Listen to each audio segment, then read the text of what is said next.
شوق اور محبت کے ساتھ حضور کی بارگاہ میں درود و سلام کا نذرانہ۔ الصلاۃ والسلام علیک یا رسول اللہ، الصلاۃ والسلام علیک یا حبیب اللہ، الصلاۃ والسلام علیک یا رحمۃ للعالمین، وعلی آلک و اصحابک یا سید الاولین والآخرین۔ الحمدللہ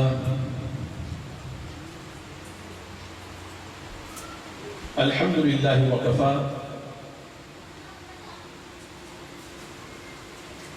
صلوات اللہ وسلامہ سرمدا دائما ابدا علی سیدنا وسندنا وشفیعنا وطبیب قلوبنا ومأوانا وملجأنا محمد المصطفى وعلى آلہ النقاء واصحابہ الہدى كما يحب ربنا ويرضى۔ اما بعد فأعوذ بالله من الشيطان الرجيم، بسم الله الرحمن الرحيم۔ وعلمك ما لم تكن تعلم وكان فضل الله عليك عظيما۔ وفي مقام آخر والذين أوتوا العلم درجات۔ وفي آية أخرى وفوق كل ذي علم عليم۔ آمنت بالله صدق الله مولانا العظيم وصدق رسوله النبي الكريم الأمين، ونحن على ذلك من الشاهدين والشاكرين والحمد لله رب العالمين۔ فقد قال الله تبارك وتعالى في شأن حبيبه مخبرا وآمرا، إن الله وملائكته يصلون على النبي یا ایھا الذین آمنوا صلوا علیہ وسلموا تسلیما۔ نہایت شوق اور محبت کے ساتھ تمام وہ حضرات جو اہل اسلام اور اہل ایمان اور یقیناً تمام کے تمام ہیں، ذرا بلند آواز کے ساتھ اللہم صلی علی سیدنا و مولانا محمد وعلی آل سیدنا و مولانا محمد وبارک وسلم بعدد کل ذرۃ مئۃ الف الف مرۃ۔ مولاي صل وسلم دائما ابدا على حبيبك خير الخلق كلهم، محمد سيد الكونين والثقلين والفريقين من عرب ومن عجم، هو الحبيب الذي ترجى شفاعته لكل هول من الأهوال مقتحم، وكلهم من رسول الله ملتمس غرفا من البحر أو رشفا من الديم۔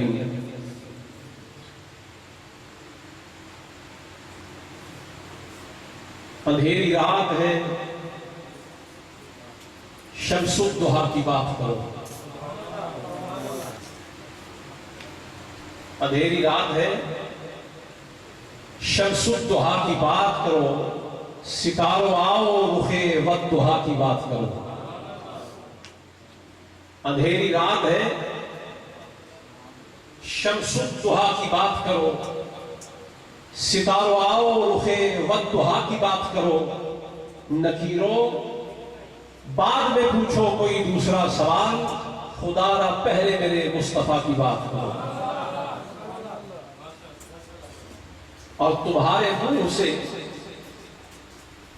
منہ سے میری نجات ہو کے رہی، تمہارے منہ سے میری نجات ہو کے رہی، زبان پاک سے نکلی جو بات ہو کے رہی، زبان پاک سے نکلی جو بات ہو کے رہی، جو شب کو کہہ دیا دن ہے تو دن نکل آیا، اور جو دن کو کہہ دیا ہے شب تو رات ہو کے رہی، تمہارے منہ سے اپنی نجات ہو کے رہی۔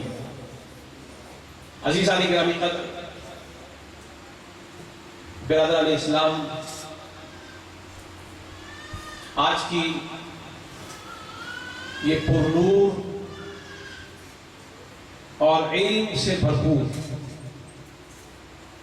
اور علم کو پھیلانے کے ارادوں سے معمور یہ محفل و مجلس جو ایک اکیڈمی کے افتتاح اور آغاز کی صورت میں یہاں بپا کی گئی ہے، نہایت خوشائند منظر ہے کہ یوں تو ایک ایسی اکیڈمی غالباً جہاں پہ دنیاوی علوم کی ترویج کا کام ہوگا، لیکن اس اکیڈمی کے آغاز میں ذکر مصطفیٰ کا چھیڑے بیٹھے، اور یہ ہو بھی کیوں نہ، جب علم کی بات ہو تو پھر مدینہ العلم کی بات تو آتی ہی ہے، جب علم کی بات ہوگی تو مدینہ العلم کی بات آئے گی، کیونکہ علم مدینے سے باہر چلے جائے تو پھر علم ہی نہیں رہتا۔ علم وہی ہے جو حدود مدینہ میں رہے، حدود مدینہ سے خارج ہو کے جب حضور نے کہہ دیا انا مدینہ العلم، میں علم کا پورا شہر ہوں، سارا علم اس شہر میں آ گیا جسے محمد مصطفیٰ نے خود حد بندی فرما کے اپنے ساتھ متعلق فرما دیا ہے، تو علم وہ ہے جو ذات مصطفیٰ سے متعلق ہو۔ تو اس اکیڈمی کے لیے نہایت خوشابخت ہے یہ موقع کہ جس کے آغاز پر محفل ذکر مصطفیٰ، ذکر خدا، تلاوت قرآن کریم کے ساتھ اس اکیڈمی کو آغاز کی ساعات کے ساتھ ہمکنار کیا جا رہا ہے۔ آج کی اس محفل کے واسطے کوئی خصوصی خطاب تو نہیں، لیکن قرآن کریم کی ایک آیت کو عنوان ضرور بنایا ہے جس میں رب تعالیٰ ارشاد فرما رہا ہے وَعَلَّمَكَ مَا لَمْ تَكُنْ تَعْلَمُ وَكَانَ فَضْلُ اللَّهِ عَلَيْكَ عَظِيمًا۔ بحمد اللہ تعالیٰ آپ جتنے اللہ کیا تشریف فرمائے، مجھے یقین ہے کہ میں جاگتوں سے گفتگو کر رہا ہوں۔ ہمارا نام سننی ہے، ہم سن نہیں ہیں، جاگتے ہوئے ہیں اور ہوشیار ہیں اور بیدار ہے۔ یہ جو قرآن کریم کی میں نے آیت آپ کے سامنے تلاوت کی ہے، اکیڈمی کی باتیں چلتی رہیں گی ساری زندگی، لیکن جس نے ساری کائنات میں علم کی اکیڈمی کو اولین اس کی تاسیس رکھی ہے، جو مؤسس ہے ساری کائنات میں علم کا، ذات محمد مصطفیٰ۔ اگر حضور نہ ہوتے تو ساری کائنات نہ بنتی، جب کائنات نہ بنتی تو علم کی ضرورت کیا رہتی ہے؟ تو کائنات کو بنایا جس کی خاطر گیا ہے، علم بھی اسی کے لیے سجایا گیا ہے۔ رب تعالیٰ حضور کے لیے ارشاد فرما رہا ہے وَعَلَّمَكَ مَا لَمْ تَكُنْ تَعْلَمُ، اللہ نے آپ کو اے مصطفیٰ وہ کچھ سکھا دیا جو آپ اس سے قبل نہیں جانتے تھے۔ وَكَانَ فَضْلُ اللَّهِ عَلَيْكَ عَظِيمًا، اور آپ پر یہ اللہ کا عظیم فضل ہے، فضل عظیم ہے۔ اور اسے تفسیر کبیر کے اندر امام فخر الدین رازی علیہ رحمہ نے یہ لکھا ہے کہ عظیمہ ای من الاحکام والغیب، کہ اللہ نے محمد مصطفیٰ کو علم احکام بھی عطا فرمایا ہے اور علم الغیب بھی عطا فرمایا ہے۔ یہ علم کے جو مختلف پہلو ہیں ان پہلوؤں میں سے اور اقسام میں سے یہ چیزیں آپ کے سامنے رکھ رہا ہوں۔ وَعَلَّمَكَ مَا لَمْ تَكُنْ تَعْلَمُ، یاد رکھیے جب حضور علیہ السلام کے بارے میں یہ جملہ کسی زاویے سے آیا کہ حضور یہ نہیں جانتے، یہ نہیں جانتے، یہ نہیں جانتے، یہ نہیں جانتے، تو رب تعالیٰ تو عالم الغیب مطلق ہے، وہ حقیقی عالم الغیب ہے، وہ جس نے ساری کائنات کو، مخلوق کی طبیعتوں کو، ان کے خیالات کو، ان کے تفکرات کو، ان کے ارادوں کو، ان کی نیتوں کو جس خدا نے بنایا ہے، وہ خدا جانتا ہے کہ جس مخلوق کو میں بنا رہا ہوں، اور خصوصاً یہ اشرف المخلوقات، ان میں سے ایک طبقہ ایسا ہوگا جس کے ذہن میں کبھی یہ خیال آئے گا کہ شاید محمد مصطفیٰ یہ نہیں جانتے، یہ نہیں جانتے، یہ نہیں جانتے، وہ بنانے والا ہے، اس سے بہتر کون جانتا ہے کہ کسی زمانے میں حضور پر یہ اعتراض ہوگا۔ اسی خدا نے یہ پیش بندی فرما دی ہے اور تقدماً اللہ نے یہ ارشاد فرما دیا ہے سنو، محمد کو بھی میں نے بنایا ہے، تمہیں بھی میں نے بنایا ہے، اور مجھ سے بہتر کون جانتا ہے کہ مصطفیٰ کیا جانتا ہے، کیا نہیں جانتا ہے۔ تم کہو گے کہ مصطفیٰ یہ نہیں جانتا اور یہ نہیں جانتا، تو میں پہلے ہی کہہ دیتا ہوں کہ کیا مصطفیٰ جانتا ہے، کیا نہیں جانتا ہے۔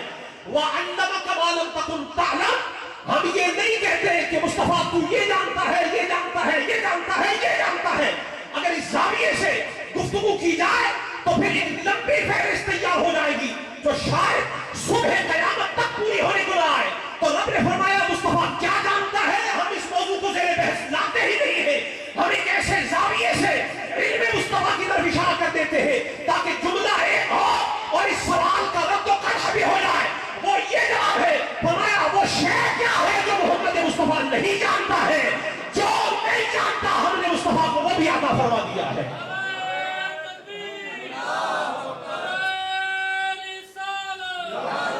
بلند آواز سے یہ آج کے خصوصاً اس موقع پر یہ گفتگو میں اس لیے کر رہا ہوں کہ اکیڈمی کوئی بھی کیوں نہ ہو، ہر اکیڈمی میں رنگ مصطفیٰ کا ہے. اگر علم نافع کی بات کر رہا ہوں، علم خیر کی بات کر رہا ہوں، اور صلحاء کے لیے جو علم رکھا گیا ہے میں ان کی بات کر رہا ہوں. چاہے اکیڈمی کوئی بھی کیوں نہ ہو، ہنر کوئی بھی خیر والا کیوں نہ سکھایا جاتا ہو، وہ ساری خیرات حضور کی بارگاہ سے آ رہی ہے. اور یوں بھی اسلام کا تو پہلا لفظ ہی اقرا ہے. یہ بھی سبحان اللہ کا مطلب ہے کہ یہاں اقرا والے نہیں بیٹھے. ارشد صاحب اکیڈمی کا نام کیا رکھا ہے؟ سین حارا سہل مدینہ. اچھا مدینہ کی سہل کے بعد تو پھر سورج بھی طلوع ہوتا ہے. اللہ کرے یہ طلوع ضرور ہوگا انشاءاللہ. بہت اچھا عنوان ہے. اکیڈمی آپ نے بنائی ہے تو ایک اکیڈمی حضور نے بھی تو بنائی ہے نا، جو ہرا سے شروع ہوئی تھی. وہ پہلی کلاس جو ہرا میں قائم ہوئی، وہاں پہلا لفظ جو اترا جس سے تعلیمات اسلامیہ کا آغاز ہو رہا ہے وہ ہے کیا؟ اقرا. جنہوں نے سمجھا کہ اسلام تلوار ہی کا نام ہے انہیں سمجھ نہیں آئی. یہ صرف تلوار کا نام نہیں ہے، یہ کردار و گفتار کا نام بھی ہے، یہ علم کا نام ہے، یہ آگاہی کا نام ہے، یہ شعور کا نام ہے، یہ بیداری کا نام ہے. اقرا اللہ کی طرف سے قاصد آیا، حضور سے آ کے کہا اقرا. اب ایک اور آپ کو لطیف پیرایا بتا دوں. اقرا پڑھیے، حضور پڑھیے. حضور نے پڑھا نہیں، ما انا بقاری. پھر کہا اقرا، فرمایا ما انا بقاری، میں پڑھنے والا نہیں. بعض حضرات نے ترجمہ کیا نا کہ میں پڑھ نہیں سکتا. وہ انہوں نے ٹھیک کیا اس لیے کہ وہ پڑھ نہیں سکتا. وہ پڑھ سکتا ہوتا تو یہ ترجمہ کبھی نہ کرتا. ترجمہ یہ بنتا ہے ما انا بقاری، میں تو پڑھنے والا نہیں ہوں. تو پھر اس کا مفہوم کیا بنتا ہے؟ تعرف الاشیاء بازدادها، چیزیں اپنی ضد سے جانی جاتی ہیں. رات ہو تو اس کا مطلب ہے دن نہیں ہے، دن ہو تو اس کا مطلب ہے رات نہیں ہے، بلند ہو تو اس کا مطلب ہے پست نہیں ہے، چھوٹا ہو تو اس کا مطلب ہے بڑا نہیں ہے، موٹا ہو تو اس کا مطلب ہے پتلا نہیں ہے، پتلا ہو تو مطلب ہے موٹا نہیں ہے. تعرف الاشیاء بازدادها، چیزیں ضد سے جانی جاتی ہے. آقا نے کہا جبریل ما انا بقارئ، میں پڑھنے والا نہیں. جب پڑھنے والا نہیں تو پھر ایک ہی بات ہے، یہ پڑھانے آیا ہے. یہ پڑھنے تو آیا ہی نہیں ہے، یہ پڑھانے آیا ہے. پڑھے تو وہ جسے پہلے خدا نے تیار نہ کیا ہو. ما انا بقارئ. آگے سنیے، یہ وحی اول جو ہے اسی کے اندر اس کا جواب موجود ہے. بعض حضرات یہاں چیب جبی ہوتے ہیں، پریشان ہوتے ہیں کہ یہ کیا بات ہوگی، یہ کہاں سے ثابت ہے؟ یہ تو آپ کی ذاتی آرا ہو سکتی ہے، یہ تعویل ہو سکتی ہے اور تعویل باطل بھی ہو سکتی ہے. لیکن پوری آیت سنیے، اور یہ روایت پوری جو اس باب میں آتی ہے، حدیث شریف میں آتا ہے. حضرت جبریل امین نے 3 بار یہ کہا اقرا، حضور نے نہیں پڑھا. کہا اقرا، نہیں پڑھا. پھر کہا اقرا بسم ربک الذی خلق، پڑھیے اپنے رب کے نام سے. سبحان اللہ. جو ہے میں آپ کو یہی ٹھہراؤں گا، یہاں سے آپ کو بھگا کے نہیں لے جاؤں گا. یہاں بڑے رمزیں ہیں، بڑے اسرار ہیں، اور شان مصطفیٰ پنہا ہے اس چھوٹے سے جملے کے اندر. اقرا 2 دفعہ کہا، نہیں پڑھا. گویا حضور بھی انتظار میں تھے، اے قاصد بتا تو صحیح تو کس کا بھیجا ہوا؟ مجھے پڑھنے کا کہتا ہے، بتا تو صحیح تجھے یہ پیغام دے کے بھیجا کس نے؟ کہا بسم ربک، اپنے رب کے نام سے. کس کے نام سے؟ بولیے. نہیں جن کو سمجھ آ رہی ہے وہ بولے. اقرا پڑھیے بسم ربک، اپنے رب کے نام سے. یہاں جبریل امین نے جب رب کا حوالہ پیش کیا تو حضور نے دیر نہیں لگائی، پڑھ ڈالا. معلوم یہ ہوا کہ آقا جبریل کے آنے سے پہلے بھی خدا کو کس خوبی سے جانتے تھے.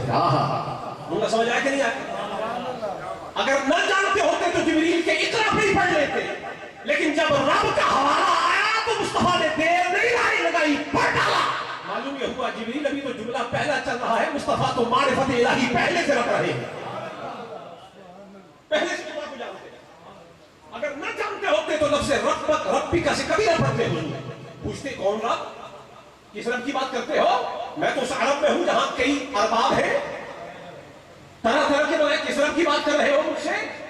حضور نے نہیں پوچھا، بڑی ذمہ داری سے کہتا ہوں، جبریل کے ایک ہی جملے پر حضور کا پڑھ جانا بتاتا ہے جبریل حضور اللہ کو پہلے سے کس خوبی کے ساتھ جانتے ہیں۔ اور یہاں جبریل امین کا جملہ بھی توجہ رہے، فرمایا اور یہ قرآن کی آیت ہے اور یہ اللہ کا کلام ہے، لیکن نکلا جبریل امین کی زبان سے اقرا بسم ربک، اپنے رب کے نام سے۔ کس کے نام سے؟ جبریل آ رہے ہیں، کہنا تو یہ چاہیے تھا اقرا بسم ربی، میرے رب کے نام سے پڑھی جی، لیکن ربک تیرا رب، پہلی وہی آ رہی ہے اسلام کا پہلا پیغام، تیرا رب ربک۔ سنیو ذرا ہوشیار رہنا اور غور سے سنیو، اقرا بسم ربک، ابھی ابھی آغاز ہو رہا ہے تعلیمات اسلامیہ کا، وحی کا آغاز ہو رہا ہے اور پہلے الفاظ اتر رہے ہیں، اقرا پڑھیے بسم ربک، اپنے رب کے نام سے۔ بسم ربی نہیں کہا، میرے رب کے نام سے پڑھیے نہیں کہا، کیوں؟ جبریل جانتے ہیں رب کا تعارف جبریل نہیں ہے، رب کا تعارف یہی تو ہے، تو ہی تو پہچان ہے، رب اپنے رب کے نام سے پڑھ۔ فلا وربک لا یؤمنون، نہیں سنا آپ نے کیا؟ وہاں بھی یہی مسئلہ ہے، یہ اللہ نے اپنا تعارف رب مصطفیٰ ہونے کے عنوان سے کیوں کروایا ہے؟ رب نے فرمایا ہے جیسا تعارف، جیسا پہچان، جیسی انٹروڈکشن اور جیسی آشنائی میری، جیسی معرفت میری میرا محمد پیش کر سکتا ہے، ویسی کائنات میں کوئی دوسرا پیش نہیں کر سکتا۔ حجت اور برہان رب تعالیٰ نے اپنی معرفت کا جس ذات کو بنایا ہے وہ ذات محمد مصطفیٰ ہے۔ اس لیے جبریل نے کہا اقرا بسم ربک، اپنے رب کے نام سے پڑھی۔ کس نام سے؟ جبریل امین کوئی پہلی دفعہ تو نہیں آ رہے نا، نہیں دیکھیں، یہ تفسیر بیضاوی کے اندر یہ لکھا ہوا ہے کہ کم از کم 24,000 مرتبہ حضرت جبریل امین کو حضور کی بارگاہ میں آئے۔ کتنی مرتبہ؟ گیلا کیوں بولتے ہیں؟ آپ کی گرفت نہیں ہونی اس تعداد کے اوپر، آپ بولیے جبریل کو بھیجنے والا خدا ہے، آنے والے جبریل ہے، اور جس بارگاہ میں آ رہے ہیں وہ بارگاہ مصطفیٰ ہے، تو آپ کیوں سٹ پٹاتے ہیں؟ اونچا بولیے کتنی مرتبہ آئے؟ 24,000 مرتبہ حضور کی بارگاہ میں آئے۔ پہلی مرتبہ تو یہ جب آئے ہیں اقرا لے کے، اس کے بعد بھی حضور کی بارگاہ میں کئی بار آئے، لیکن پہلی ہی ملاقات میں توحید کا عنوان بھی طے ہو گیا کہ توحید کا تعارف، توحید کا عنوان، توحید کا موضوع، توحید کی تقریر، توحید کا خطاب، توحید کا ایڈریس، توحید کی سپیچ، توحید کا سرمن، ساری کائنات میں اس کے بعد اعلیٰ ترین درجے سے کون پیش کرے گا؟ جبریل کا رب کہنا بتاتا ہے مصطفیٰ آج سے پہلے جتنے بھی آئے وہ بھی اللہ کا پہچان اور تعارف کرواتے رہے، لیکن رب کہہ کے ہم نے سارے عنوان کو سر بند کر دیا ہے۔ اب دنیا اگر رب کو جانے گی تو مصطفیٰ تیرا رب ہونے کے نام سے جانا کرے گی۔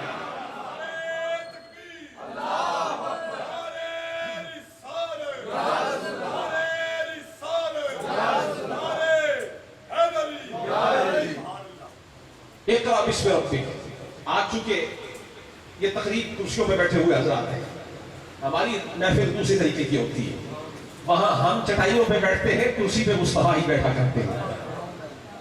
خدا خود میر مجلس بود اندر لا مکا خسرو، محمد شمع محفل نور، شب جائے کہ من بود۔ کوئی بات نہیں، آپ نے رنگ سجا دیا ہے، کبھی کرسی پہ کبھی چٹائی پہ، رنگ کوئی بھی کیوں نہ ہو، رنگ گنبد خضرا والا ہی چلنا چاہیے۔ اوپر بیٹھو تو ذکر مصطفیٰ کا کرو، چٹائی پہ بیٹھو تو ذکر مصطفیٰ کا کرو، گھر میں بیٹھو تو ذکر مصطفیٰ کا، اکیڈمی میں بیٹھو تو ذکر مصطفیٰ کا کرو۔ میں اس لیے کہہ رہا ہوں کہ آپ حضرات جانتے ہیں اس دور حاضر میں سائنس کو بڑی اہمیت دی جاتی ہے، یہ سگنیفیکنس اس کو مل گئی، اور بھی علوم موجود ہیں سائنس کے سوا، لیکن ماں باپ بھی اپنے بچوں کو پڑھاتے ہیں تو سائنٹیفک انسٹیٹیوشنز میں بھیجتے ہیں کہ وہاں جا کے بچے پڑھیں، آکسفورڈ کی تعلیم لیں اور انگریزی کی تعلیم لیں، سائنس کو سمجھ لیں، فزکس کو سمجھ لیں، بیالوجی کو سمجھ لیں، کیمسٹری کو سمجھ لیں، مارکیٹنگ کو، مینجمنٹ کو، اکاؤنٹنگ کو، بلا بلا بلا جتنے بھی اور بلا بلا بلا۔ اور یہ ہے بھی بلا ہے کہ نہیں؟ اس لیے نہیں کہہ رہا کہ آپ یہاں تعلیم نہ دیں، آئندہ ضرور دیں، یہ بلا ہی نہیں ہے، ابتلا بھی ہے۔ اچھا، یہ جتنے بھی میرے نام ابھی دیے ہیں، میں نے چند دیے ہیں، اس کے سوا بھی اور بڑے ہوں گے، یہ جتنے بھی پرونگز ہیں، پرونگز، ڈائیورس پرونگز آف نالج، یہ سارے کے سارے، یہ سارے محتاج ہیں اسلام کی۔ یہ میں بات مبالغے اور ایگزیجریشن کے طور پہ نہیں کہہ رہا، دس از the true expression of reality، یہ بیان حقیقت ہے۔ میں حق بیان کر رہا ہوں آپ کے سامنے، نہیں یقین آتا تو جائیے ناسا والوں سے پوچھو، تمہارے ناسا کی بلڈنگ میں ترجمے والا قرآن کیا کر رہا ہے؟ پوچھئے، ناسا کی بلڈنگ میں ترجمے والا قرآن کیا کر رہا ہے؟ تو ناسا میں جو رکھا ہوا ہے اس کی وجہ ہے، اس کی وجہ ابن الحسن ہے، اس کی وجہ ابو علی سینا ہے، اس کی وجہ جابر بن حیان ہے، اس کی وجہ محمد بن موسیٰ خوارزمی ہے، اس کی وجہ مسلمان کو سائنسدان ہے کہ جنہوں نے ابھی سائنس کی تو ابجد بھی شروع نہیں ہوئی تھی، ان سائنسدانوں نے، میں آپ کو بتاتا ہوں یہ رشتہ مصطفیٰ سے کیسے، آپ نام سن رہے ہیں، محمد بن موسیٰ الخوارزمی، جابر بن حیان، ابو علی سینا، سن رہے کہ سن رہے؟ سبحان اللہ کہتے ہیں۔ ابھی پروفیسر صاحب یہاں چوری پہ سبحان اللہ کہلا رہے تھے، تو میں تو کوئی جائز بات پہ کہلوا رہا ہوں، آپ نے تو بھی سبحان اللہ کہا تو آپ بھی کہہ دینا۔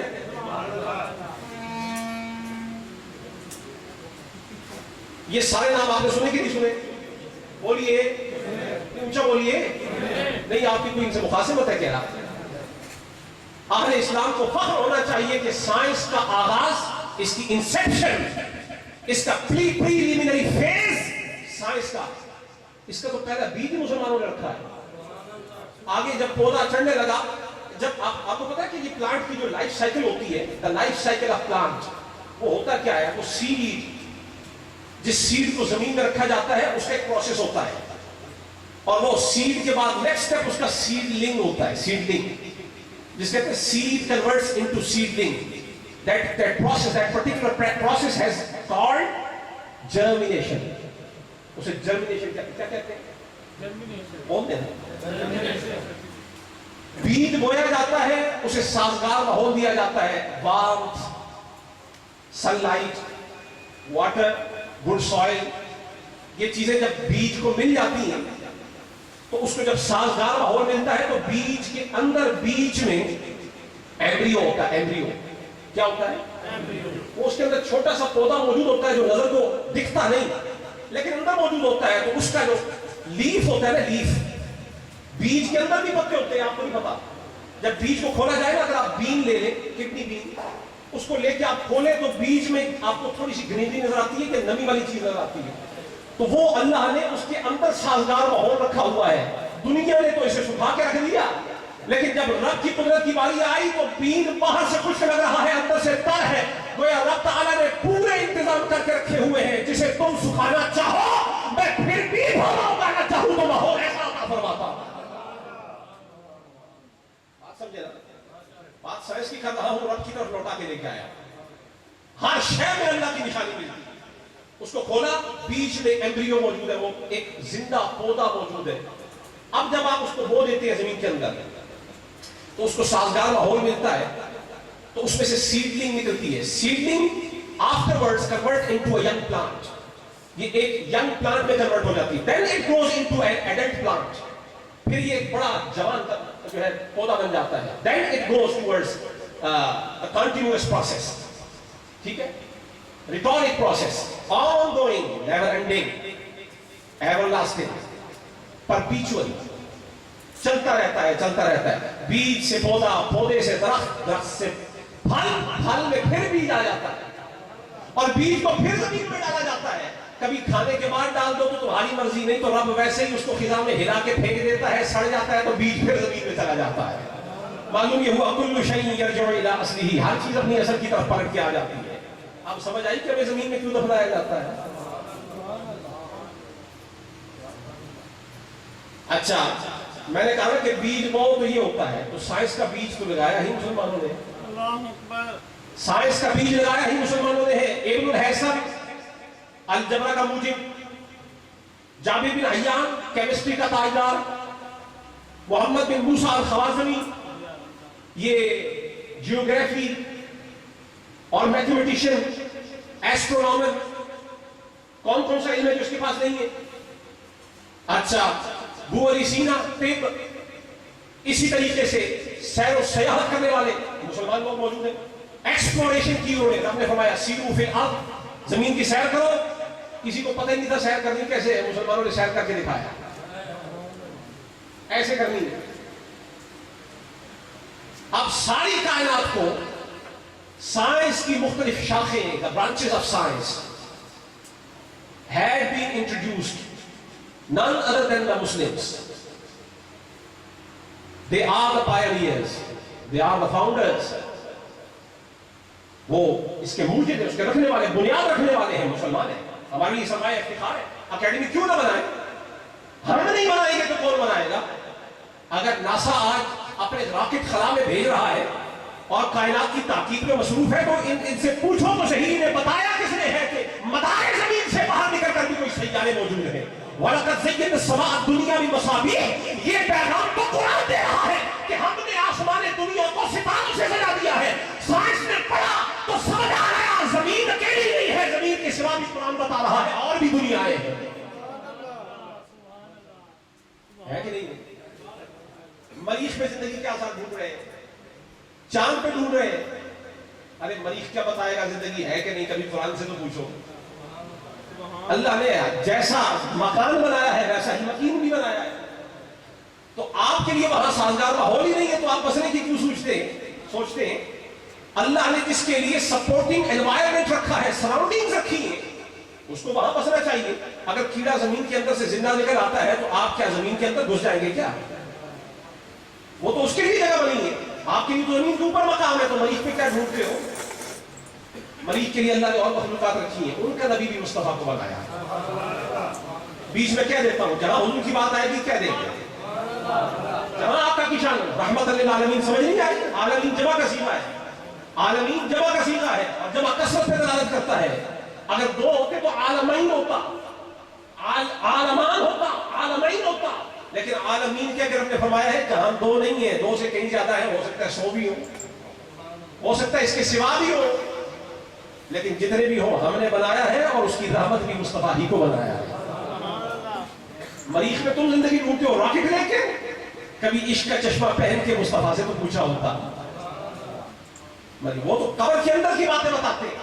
اب آئیے علم کی بات جب کر رہے ہیں تو علم، یہ جو ابن الہیثم، ابو علی سینا، یہ سارے کے سارے، یہ نیچے کے لوگ ہیں، یہ 1000 سال کے بعد، حضور علیہ السلام سے 400 سال کے بعد یہ لوگ آئے. 400 سال بعد حضور علیہ السلام کی ظاہری حیات مبارکہ کے 400 سال کے بعد یہ فہرست آنی شروع ہوتی ہے. سمجھ رہے ہیں بات؟ تو حضور کے آنے، حضور علیہ السلام کے پردہ فرمانے کے 400 سال بعد اس درجے کے لوگ آئے اور قرآن سے استفادہ کر کے دنیا کو نئی نئی راہ دکھائے. تو سمجھنا ہوگا کہ جن کے اقوال کو پڑھ کر ابن حیثم بنتا ہو، جن کی حدیث سے روشنی لے کر ابو علی سینا بنتا ہو، جن کے اقوال کی شمع کو ہاتھ میں پکڑ کر جابر بن حیان جیسے سائنسدان نکلتے ہو، تو جن کے اقوال کو لے کر اس کٹ کاٹ کے لوگ پیدا ہو سکتے ہیں، خود ذات محمد مصطفیٰ کا مرتبہ کیا ہو.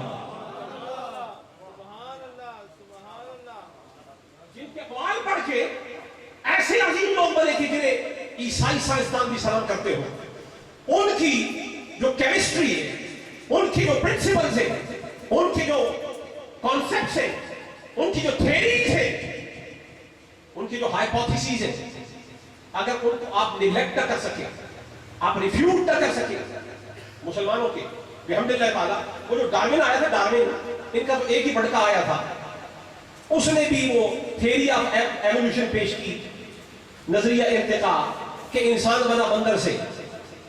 تو یاد رکھیے لائف سائیکل جب بھی ہوتا ہے، میں نے ابھی آپ کو پودے کا بتایا تھا نا، لائف سائیکل جب بھی ہوگا لازم ہوگا کہ جس شے سے بدل کر دوسری شے میں ڈلی ہے تو کوئی زمانہ تو آنا چاہیے کہ مڑ کے واپس اسی شے میں ڈل جائے. تو ڈارون اگر تیری روح یہاں موجود ہو تو ذرا ہمیں بتا تو صحیح نا کہ بیج مڑ کے درخت بن جائے، درخت سے پھل بن جائے، مڑ کے پھر بیج بن جائے، پر انسان ہمیں کوئی بندر بنتا ہوا نظر نہیں آتا. یہ کیا چکر ہے؟ تو ڈارون کی تھیوری ریجیکٹ ہو سکتی ہے، آج تک ابن الحسن کی کوئی تھیوری ریجیکٹ نہیں ہوئی ہے. ہو کیسے سکتی ہے؟ اس لیے کہ یہ وہ نہیں ہے کہ جنہوں نے اپنی کتابوں سے استفادہ کیا، انہوں نے کتاب اسلام قرآن سے استفادہ کیا. یہ حضور علیہ السلام کی بارگاہ میں آپ کو 2-3 چیزیں پیش کرنے لگا ہوں، کیونکہ میں جس انداز سے آج آپ سے گفتگو کر رہا ہوں، یہ ارشد صاحب میں آپ ہی کے لیے گفتگو کر رہا ہوں، تو میں کچھ چیزیں پیش کر رہا ہوں جس سے آپ کو سمجھ آئے گی. عالم اور بھی بڑے ہیں دنیا میں، بڑے بڑے عالم ہیں، کوئی 5 سالہ لگا لیتا ہے، کوئی 6 سالہ لگا لیتا ہے، کوئی 8 سالہ لگا لیتا ہے، کوئی تو 4 اوپر بھی لگا لیتا ہے. لیکن سنیے میں کسی کی تحقیر نہیں کر رہا، توہین نہیں کر رہا، میں آپ کو ایک ظریفانہ پہلو سے آپ کو بتا رہا ہوں. 7-8 سال 9 سال 10 سال ایک بندے نے قواعد کو پڑھا، اصولوں کو پڑھا. پوری ذمہ داری سے پوچھتا ہوں آپ حضرات سے، آپ جانتے ہیں 8 سال ایک آدمی نے فراغت حاصل کی اور فضیلت کی سند حاصل کی، مدرسے سے فارغ و تحصیل ہوا، دستار اس کے سر پر ہے. مجھے یہ بتائیں قواعد کیوں پڑھے اسے؟ ایک ہی جواب آئے گا، رسول اللہ کی باتیں سمجھنے کے لیے. سبحان اللہ نہیں بولنا. میں قاضی پاک میں آیا ہوں اور قاضی بن کے انشاءاللہ آپ کے درمیان سے جاؤں گا انشاءاللہ، اور قضاء کے پاک میں ڈوائیں گے انشاءاللہ آپ کو. بتائیے 8 سال ایک بندہ مدرسے میں لگاتا ہے، کیا ضرورت ہے مغز کھپانے کی؟ ایک ہی جواب ملے گا، میں نے 8 سال قواعد کو پڑھا ہے، مغز ماری کی ہے، خون جلایا ہے، پیسہ لگایا ہے، زانو میں قلم طے کیے ہیں اساتذہ کے سامنے. کیوں؟ مجھے آقا کی باتیں سمجھ آ جائیں.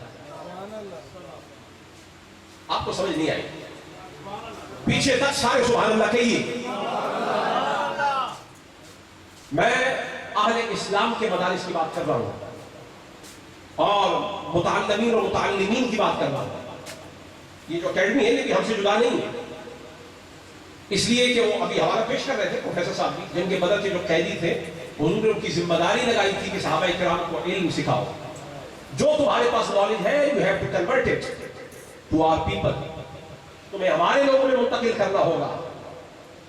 تو انہوں نے کیا سکھایا؟ وہ قرآن کے عالم تھے، وہ حدیث شریف جانتے تھے نہیں، وہ دنیاوی علوم جانتے تھے. تو معلوم یہ ہوگا کہ دنیاوی علم کی اگر نگاہ نبوت میں کوئی حیثیت نہ ہوتی تو آقا مشرکین مکہ کو کبھی نہ کہتے کہ میرے صحابہ کو سکھاؤ. سمجھ رہے ہیں بات کی نہیں سمجھ؟ آپ کی اکیڈمی کی حیثیت ہے اور اس کی شرعی حیثیت ہے. ادھر سے بشرطے کے خلاف مصطفیٰ کوئی بات نہ ہو، بشرطے کے خلاف اسلام کوئی بات نہ ہو، کیونکہ وہاں حضور کی سرپرستی میں سارا کچھ ہو رہا تھا. ہو نہیں سکتا کہ اسلام کے خلاف کوئی بات سکھا دے، جو ضروری تھا وہ سکھا رہے تھے. باہر کے حضور علیہ السلام کی بارگاہ میں علم کا معیار کیا ہے؟ بڑے سے بڑا عالم آ جائے 8 سال پڑھ لے، اس کا مقصود اور مدعا اور منشور یہ ہوتا ہے کہ مجھے حضور کی باتیں سمجھ آ جائے، مجھے قرآن سمجھ آ جائے، تاکہ میں لوگوں کو میں اس کا پرچار کروں، میں خود اس پر عمل کروں. یہ اپنی اصلاح کروں، معاشرے کی اصلاح کروں، بس یہ مقصود ہے. اس کے سوا پیسہ کمانا جن کا مقصود ہے ہم ان کو عالم سمجھتے ہی نہیں. تو آپ اندازہ لگائیے جن کی باتوں کو سمجھنے کے لیے دنیا 8-8 سال لگاتی ہے،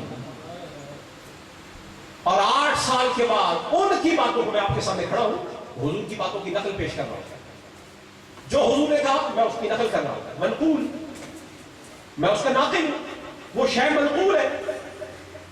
تو میں جب حضور کی باتوں کی نقل کروں تو آپ جتنے یہاں بیٹھے ہوئے آپ سارے کے سارے مجھے عالم کہیں گے. بات سمجھیے گا میری، اور ڈھیلے سنیو. آپ تو ایسے کھو گئے جیسے اگلی بات آپ نے کرنی ہے. دیکھیے اتنا عرصہ پڑھ کے بندہ عالم دین بن کے نکلتا ہے، آپ اس کی تعظیم 8 سال پہلے جب مدرسے میں نہیں گیا تھا آپ اسے ایسی کسی نام سے زید اور بکر 8 سال مدرسے میں لگائے، آپ وہ صرف زید نہیں ہے، حضرت، علامہ صاحب، مولانا. کیوں؟ اس لیے کہ اسے کسی کی باتیں نقل کرنی آ گئی ہے. کسی کی نقل کرنی آ گئی ہے تو سمجھو نا، اگر اگر ان کی نقل کر کے ایسا مرتبہ ملتا ہے تو خود اصل محمد مصطفیٰ کا مرتبہ کیا ہوگا؟ جن کی نقل کر کے تم لوگوں کے جوتے اٹھاتے ہو، جن کی نقل کرنے والوں کے ہاتھ چومتے ہو. آپ نے بھی میرے ہاتھ چومے. اور حضرت عباس جو ہے نا، میں نے امام بخاری کی کتاب ہے الادب المفرد، اس کے اندر لکھا ہوا ہے کہ حضرت حیدر کرار مولا علی کرم اللہ وجہ کریم آپ اپنے چچا حضرت عباس کے پاؤں بھی چومتے تھے، ان کے ہاتھ بھی چومتے تھے. آج کے لوگوں کو کیڑے نظر آتے ہیں چومنے میں، اس کا مطلب یہ ہے تعلق نہ عباس سے ہے نہ علی سے. جنہیں چومنے میں مزہ آتا ہے ان کی نسبت حیدر کرار باب مدینۃ العلم سے ہے. یہ علی کی سنت ہے. اور اس سے بھی پہلے خود مصطفیٰ کی سنت ہے. فاطمہ کا بوسہ نہیں دیکھا کیا؟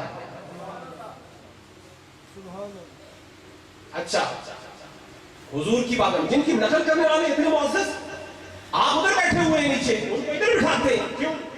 ان میں ہے کیا؟ باقی ساری باتیں تو آپ جیسی ہیں. ایک ہی بات ہے، اسے یار کی باتیں آتی ہیں،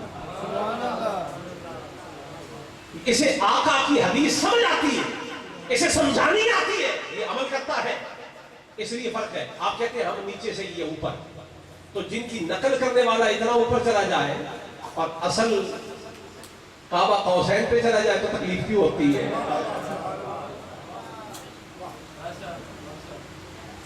لگتا ہے قاضی پارک میں کوئی اور بیٹھا ہوا ہے، ہوا کوئی اور چل رہی ہے. ذرا اونچی سبحان اللہ کہیں.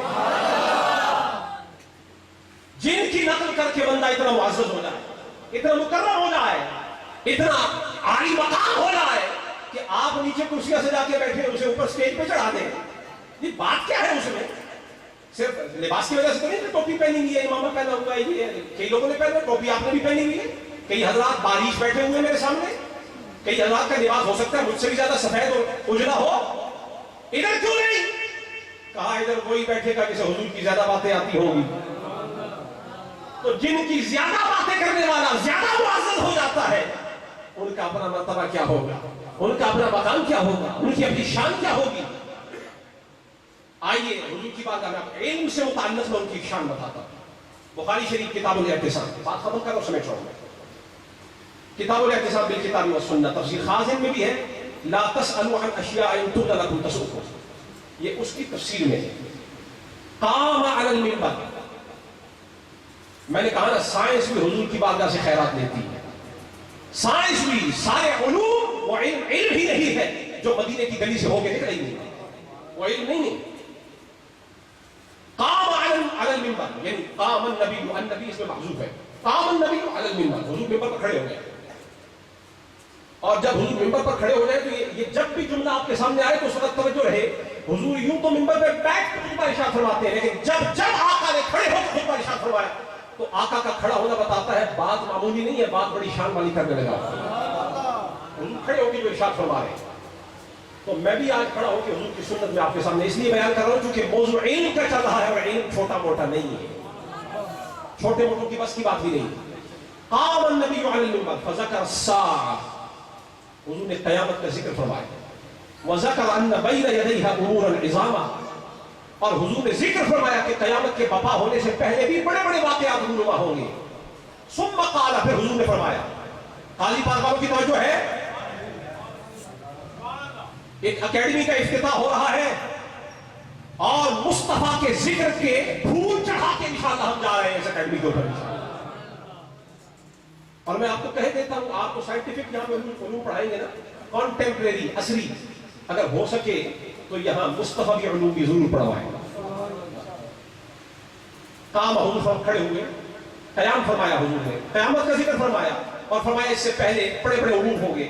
ثم قال، پھر حضور نے فرمایا ما من رجل احب ان يسأل عن شيء، تم میں سے کوئی آدمی بھی ایسا ہو جو مجھ سے کچھ پوچھنا چاہتا ہو، فلیسأل، وہ مجھ سے پوچھے.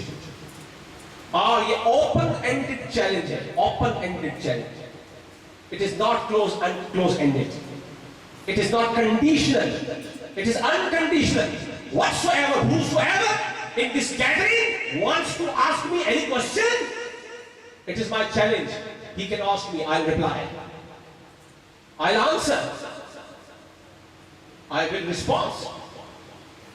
جو مجھ سے جو چاہتا ہے پوچھنا چاہتا ہے پوچھے. عن شیء، حضور نے کھلی بات، عن شیء، جس شے کے متعلق چاہتا ہے پوچھے. فلیسأل، ضرور پوچھے. فواللہ، اب حضور قسم کھا رہے ہیں، یہ کوئی قادری صاحب کی قسم تو نہیں ہے، حضور قسم فرما رہے ہیں. میں قادری صاحب کا نام اس لیے نہیں لیا کہ میرا اسے کوئی معاملہ ہے. ہاں، علماء کو نہیں چاہیے کہ جگہ جگہ پہ وہ قسمیں کھاتے پھریں. عالم کا عالم ہونا ہی اس کی بات کے لیے مضبوط اور اس کے واسق ہونے کے لیے کافی ہے. فواللہ، اب حضور قسم فرما رہے ہیں، اللہ کی قسم، لا تسألونی عن شیء، تم مجھ سے کسی شے کے بارے میں نہیں پوچھو گے، الا اخبرتکم، مگر یہ کہ میں تمہیں تمہارے اس سوال کا جواب دے دوں گا، خبر عطا کروں گا. ما دمت فی مقامی ھذا، جب تک میں اپنے اس مقام پر کھڑا ہوں، جو چاہے مجھ سے پوچھو میں تمہیں جواب دوں گا. اب آپ کو بات سمجھ نہیں آئی، اب میں آپ کو سمجھاتا ہوں. حضور نے اوپن اینڈڈ چیلنج رکھا اور فرمایا تم میں سے جو بھی مجھ سے جیسا سوال پوچھنا چاہے میں اس کا جواب دینے کے لیے تیار ہوں، جب تک میں ادھر کھڑا ہوں. مجھے یہ بتائیے، یہ چیلنج تو وہی کر سکتا ہے جسے معلوم ہو کہ میرے سامنے کوئی سا بھی سوال آ سکتا ہے، کسی بھی علم کے متعلق آ سکتا ہے، کسی بھی شے کے متعلق آ سکتا ہے، کسی بھی ڈگری کا آ سکتا ہے، کسی بھی ایکسٹینٹ کا آ سکتا ہے، اور کسی بھی انداز سے آ سکتا ہے. لیکن حضور علیہ السلام نے کھلا فرما دیا، جو چاہے جیسا چاہے مجھ سے سوال کرے میں جواب دوں گا. اور یہ دعویٰ وہی کر سکتا ہے کہ جس کا آل انکمپاسنگ نالج جس کے پاس ہو، جس کے پاس ایسا علم ہو جو ہر طرف سے ہر شے کو محیط ہو، جو ہر شے کو جانتا نہیں ہے وہ یہ کبھی سوال کر ہی نہیں سکتا. پوچھو جس کے بارے میں چاہتے ہو. مثلا آپ میں سے کوئی آدمی جو امریکہ نہ گیا ہو، ادھر ڈائس پہ آ کے کھڑا ہو جائے اور کہے جی مجھ سے امریکہ کے فلاں صوبے کے بارے میں پوچھیے، واشنگٹن ڈی سی کے بارے میں پوچھیے. جی آپ میں سے کوئی آدمی واشنگٹن گیا ہو اور وہ کہے جی مجھے بتاؤ واشنگٹن کے فلاں جو ڈسٹرکٹ ہے وہ کیسی ہے، اس کا جیوگرافی کیسی ہے، اس کا نقشہ کیسا ہے، اس کا طول و عرض کیا ہے، سی لیول سے کتنے لیول پہ وہ لوکیٹ کرتی ہے اور سچویشن ہے اس کی. جب امریکہ گیا ہی نہیں تو بتا کیا سکتا ہے؟ یہ دعویٰ تو وہی کرے گا جو امریکہ گیا ہو. جی اب حضور نے فرمایا جو چاہے جس شے کے بارے میں مجھ سے سوال کرے، اگر حضور ہر شے کو نہیں جانتے تو سوال کا جواب دینے کے لیے یہ چیلنج کیوں کر رہے ہیں؟ میں علم کی بات کر رہا ہوں. کوئی عالم دنیا میں ایسا نہیں ہے جو یہ دعویٰ کر سکتا ہو، پر ہاں گنبد خضرا کے مکین کو یہ دعویٰ جچتا ہے، اس لیے کہ ساری کائنات جس کی ہتھیلی پر رائی کے دانے کے برابر نظر آتی ہو، وہی یہ دعویٰ کر سکتا ہے جو چاہو مجھ سے پوچھ لو. اور یہ روایت زرقانی شریف میں شرح مواہب میں کشف لی الدنیا، حضور فرماتے ہیں میرے لیے دنیا کو کھول دیا گیا، ظاہر کر دیا گیا. احط بجميع ما فيها فانا انظر اليها والى ما هو قائم فيها الى يوم القيامه كانما انظر الى كفي هذا. فرمایا میرے لیے دنیا کو ایسے ظاہر کرے جو کچھ اس میں ہونے والا ہے، جو کچھ ہونے والا ہے قیامت تک. یہ مجھے بتائیے علم غیب نہیں ہے تو کیا ہے؟ ابھی جو ہوا نہیں. لگتا ہے دو بندوں کو بات سمجھ آئی ہے. دیکھیے غیب کہتے ہیں کس کو ہے؟ میں اور آپ قاضی پارک کے چوک پہ بیٹھے ہوئے ہیں، میں آپ کے پاس انٹر ہوا ہوں، آپ کے میٹرو اسٹیشن کے پاس سے میں غیر قانونی طور پہ سنگل روڈ لے کے نظر آیا. غیر قانونی جان بوجھ کے کہا ہے کیونکہ آپ بھی یہی کرتے ہیں، اور اس لیے بھی کہا ہے کہ اگر کوئی حکومتی نمائندہ بیٹھا ہو تو کوئی ان کو سیدھا رستہ دے دو تاکہ قانون کی وائلیشن نہ ہوتی رہے. اچھا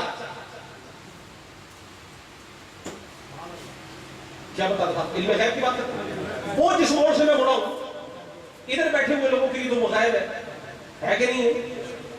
الگ بات ہے کہ کئی لوگوں کے سامنے میں کھڑا ہوں لیکن پھر بھی غائب ہوں. ہے کہ نہیں غائب؟ بولو. نہیں میں نہیں، وہ ہے کہ نہیں؟ بولیے. یہ جس گلی کو میں دیکھ رہا ہوں اس طرف، وہ جو پیچھے بیٹھے ہوئے 15-20 بچے، میں ان سے پوچھتا ہوں بیٹا بتائیے اس گلی میں اس طرف وہ 4-5 روز چھوڑ کے کرسیوں پہ آخر میں کون بیٹھا ہوا ہے؟ کہیں کہ غائب ہے. آپ کو نہیں پتا. اس گلی میں، آپ اس گلی میں بیٹھے ہیں، اس گلی کا نہیں پتا. یہ کون ہے جو کہتا ہے کہ میں تو قیامت تک کی چیزوں کو ایسے دیکھ رہا ہوں؟ اب بتاؤ میرے جیسا کہ تیرے جیسا کہ کسی جیسا نہیں ہے؟ ان جیسا بننا ہے تو پہلے ہتھیلی دکھاؤ، تیری ہتھیلی کیسی ہے؟ جن کی ہتھیلی کا مقابلہ نہیں ہے ان کی ذات کا مقابلہ کیسے ہو سکتا ہے؟ سمجھ آ رہی ہے؟ وہ تو ایسے دیکھتے ہیں. اب وہی ہوا، ممبر پر کھڑے ہوئے، چیلنج دیا جو چاہو مجھ سے پوچھو. فقام رجل، ایک آدمی کھڑا ہو گیا، آنے لگا ہے چیلنج. فقال این مدخلی، حضور بتائیے میرا ٹھکانہ کیا ہوگا؟ اگر آپ دیوی سبحان اللہ کہیں گے تو میں صدق اللہ کہہ دیں گے. میرا ٹھکانہ بولیے میرا ٹھکانہ. اب میں تب تک نہیں بولوں گا جب تک آپ سارے مل کے میری آواز سے اونچی آواز نہیں لگاتے. میرا ٹھکانہ. یہ معمولی سوال ہے. کس کو پتا ہے کہ وہ جنتی ہے؟ کس کو پتا ہے کہ وہ دوستی ہے؟ اور کس کو پتا ہے کہ کون جنتی ہے؟ یہ کون بتا سکتا ہے؟ یہ کوئی بتا سکتا ہے جس کی نظر جنت پر بھی ہو اور جو جنتی ہونے والا ہے ان پر بھی ہو. ایسے تو نہیں کہہ دیا ابو بکر فی الجنہ، عثمان فی الجنہ، عمر فی الجنہ، علی فی الجنہ، طلحہ فی الجنہ، عبد الرحمن فی الجنہ. یہ اتنے ساروں کو خوشخبریاں کون دے سکتا ہے؟ وہی دے سکتا ہے جس کی نظر اتنا دور دیکھتی ہے. تو جس کی ہتھیلی میں ساری دنیا رائی کے دانے کی طرح سما جائے اس کی ہتھیلی کا مقابلہ نہیں. اور جو فیصلے قیامت کو ہونے ہیں بعد میں جنتی قرار پائیں گے، قیامت کے فیصلے کے بعد وہاں فیصلہ ہوگا کون جنتی کون دوزخی. لیکن وہاں مصطفیٰ مدینے میں اس فیصلے کو جانتے ہیں تیری نظر کے کیا چہرے ہیں. جس کے ہتھیلی کا مقابلہ نہیں اس کی نظر کا بھی مقابلہ نہیں. فقام رجل، آدمی کھڑا ہوا، فقال، کہنے لگا این مدخلی، میرا ٹھکانہ کہاں ہے؟ قال النار. حضور نے فرمایا تو جہنمی ہے. کیا فرمایا؟ کیا فرمایا؟ اور یہ بخاری شریف کتاب الاعتصام کی روایت اور تفسیر خازن لا تسألوا عن اشیاء ان تبد لکم تسؤکم، کہ نہ پوچھو ایسی باتیں کہ جن کو اگر ظاہر کر دیا جائے تو تمہیں تکلیف ہو. پوچھی میرا ٹھکانہ کیا ہے؟ کہا جہنم. فقام عبداللہ ابن حذافہ، عبداللہ ابن حذافہ کھڑے ہوئے، اور یہ جس وقت یہ سوالات کرنے کے لیے کھڑے ہوئے اس وقت کسی کو نہیں پتا تھا کہ یہ ابن حذافہ ہے، فقط عبداللہ نام تھا. فقام عبداللہ، عبداللہ کھڑے ہوئے. فقال، کہا من ابی یا رسول اللہ، میرا باپ کون ہے؟ اور محدثین نے لکھا ہے کہ حضرت عبداللہ یہ جنہوں نے سوال کیا ان کے باپ کا کسی کو معلوم نہیں تھا سوائے ان کی ماں کے. کسی کو معلوم نہیں تھا کہ ان کا باپ کون ہے. حتیٰ کہ جب یہ جنگ میں کسی شخص کے مقابل جاتے تو اگلا ان کو تانا مارا کرتا تھا کہ میرے سامنے وہ آیا ہے جس کا باپ ہی معلوم نہیں ہے، مجہول آدمی ہے. یہ تانا مارا کرتے تھے. وہ حضرت عبداللہ کھڑے ہوئے، کہا آج دریائے معرفت، دریائے علم بہ رہا ہے اور اوج پر ہے اور جوبن پر ہے، تو ذرا میں بھی پوچھ لیتا ہوں میرا باپ ہے کون؟ یہ سوال آپ کو سمجھنا پڑے گا. اپنے باپ کا بڑی مجلس میں پوچھنا، حضور سے باپ کا پوچھ رہے ہیں، ٹھکانہ نہیں پوچھا، باپ کا پوچھا میرا باپ کون ہے. اگر کسی کا علم صحیح نہ ہو اور وہ غلط جواب دے دے تو پردے تو فاش ہو گئے، چاپ ہو گئے، ہوئے کہ نہیں؟ لیکن یہ بارگاہ مصطفیٰ ہے، یہاں سوال بھی سوال کے لیے ہو. یہ وہ بارگاہ ہے جہاں کنکری مٹھی میں لے کے آئے تو خود نہیں بولتے، کنکری کو بلوا دیا کرتے ہیں. سبحان اللہ. میرا باپ کون ہے؟ جواب آیا ابو کا حذافہ، تیرا باپ حذافہ ہے، تیرا باپ حذافہ ہے. اب جب حضور نے یہ جواب دے دیا حضرت عبداللہ دوڑے اپنی ماں کے پاس گئے، جا کے پوچھا ماں تو نے مجھے نہیں بتایا، آج بھری محفل میں آقا نے مجھے کہا ہے کہ میرا باپ حذافہ ہے، بتا میرا باپ کون ہے. ماں نے ایک نعرہ لگا کے کہا عبداللہ آمنہ کے صاحبزادے، عبداللہ کے بیٹے محمد مصطفیٰ نے جو کہا ہے سچ کہا ہے.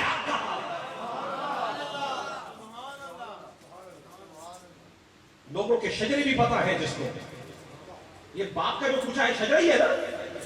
اب سمجھو عاشقو، تم کسی اور کی امت نہیں، محمد مصطفیٰ کی امت ہو جنہیں اپنے غلاموں کے شجروں کا بھی علم ہے. ان کو اپنے غلاموں کے شجروں کا بھی علم ہے. اور ایک روایت کا آتا ہے بخاری شریف کے اندر، معراج شریف کے